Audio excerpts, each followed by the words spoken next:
The second flavor of love is bonding love.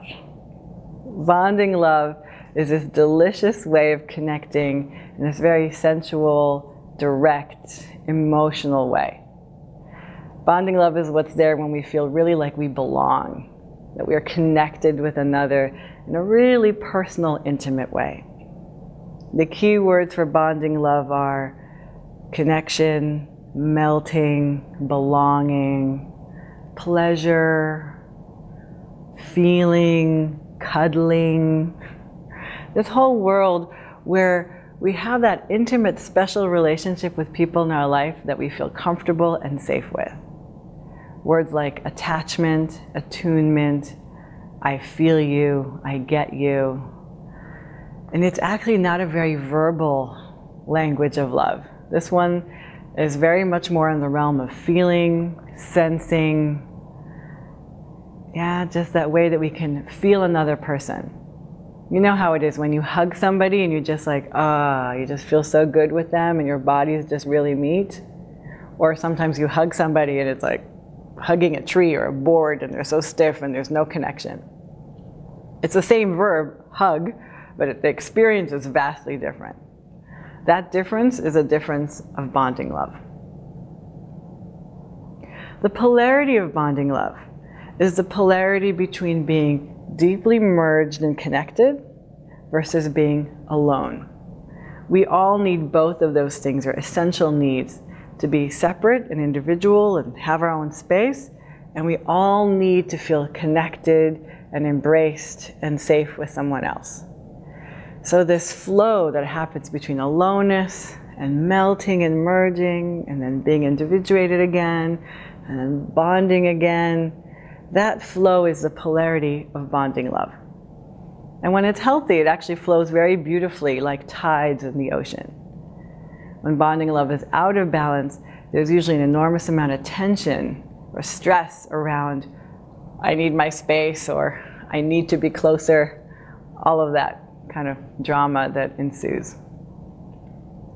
Bonding love is a little bit unique among the flavors of love because it has two different dimensions to it in terms of our development as human beings. And sometimes that gets a little confusing.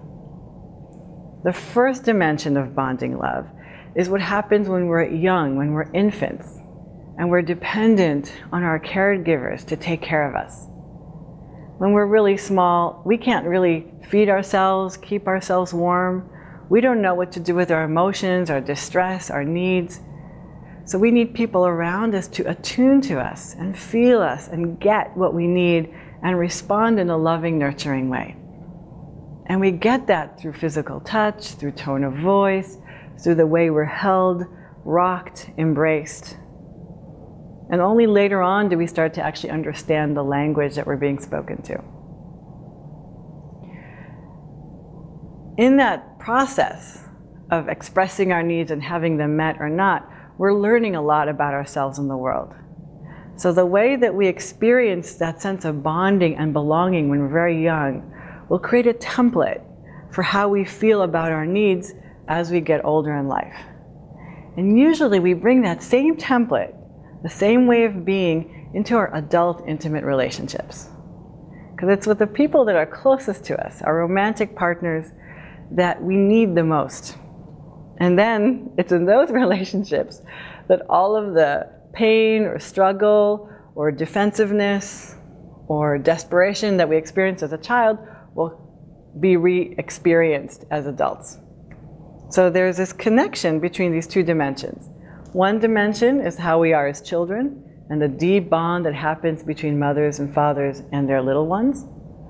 And the second dimension is the deep bonding and intimacy that happens in romantic relationships or with the people who are the closest to us in our life. Now they're very different because as children we're not having a sexual relationship, and as adults we're not dependent infants. And yet the emotional tone and the needs that we have are actually similar. So bonding love can be experienced in its most concentrated form in those relationships with the people that we need the most and that we're closest to. That form of how it is with our mother or our father when we're small, or whoever it is that's our essential caregiver, and with the people who are closest to us in those intimate moments. That's the most concentrated form of bonding love. But bonding love can be experienced in a broader sense too, right? You can have people in your life that you feel more safe or more comfortable with, even if you're not in a romantic partnership with them.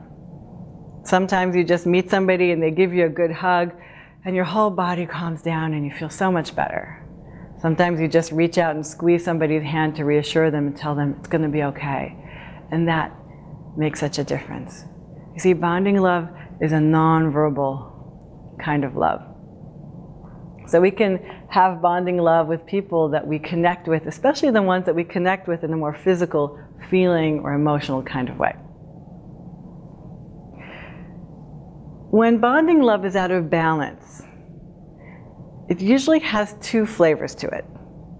One is when the feeling of flow and bondedness and yumminess is blocked, and there's like a stifling of feeling and sensitivity and sensuality.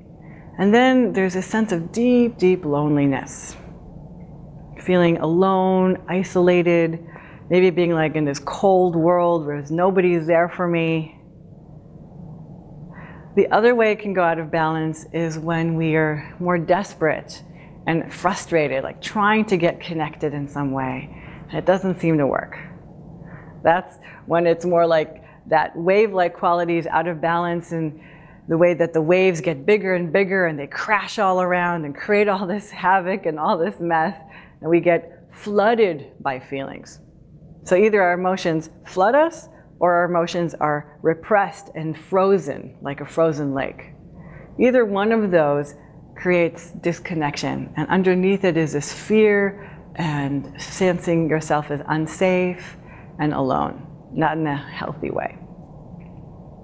So what can we do to bring that yumminess back? Because when bonding love is flowing, when we're feeling safe, when we're feeling connected, when we're co-regulating our nervous systems with somebody else and breathing together and feeling together, there's something incredibly delicious about bonding love. We actually discovered a lot of those cravings that we have for food or for stuff or for stimulation, a lot of those cravings are satisfied when bonding love is flowing.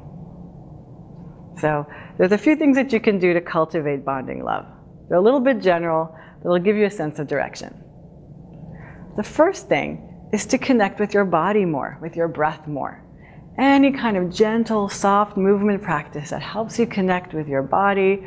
Might be just soft swaying, tai chi, improvisation. Any kind of movement is going to help you connect more with the way you feel and with your body. And those are essential for bonding love. The second thing you can do is connect more with your emotions.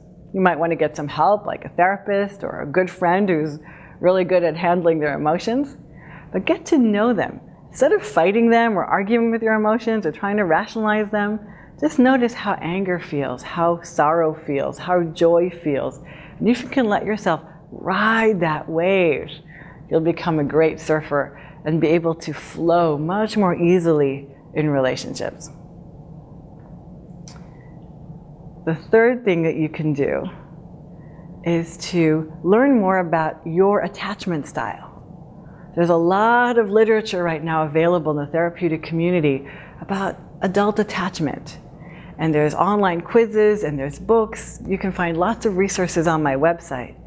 But the more you get to know your own history and how you tend to operate in the arena of bonding love, the more freedom you'll have to find new ways of being. And the last thing that you can do already right now is just to get more hugs. Find people in your life that you feel safe with and ask them to touch you in a way that feels good. I'm not talking about sexual touch or arousal, but just skin-to-skin contact or a good squeeze, maybe a hand on your back. You just feel what feels safe and comfortable and comforting to you. And see what happens if you ask for it. If you take a deeper hug, if you ask your partner to put their hand on your back or put their hand on you while you're watching TV, or when you come home from work. Just little simple moments of contact can make a really big difference. So try it out. Notice what happens when you learn to breathe more, feel more, attune more to your emotional needs and to those around you, and invite back that yummy, sensitive, loving, warm embrace of bonding love.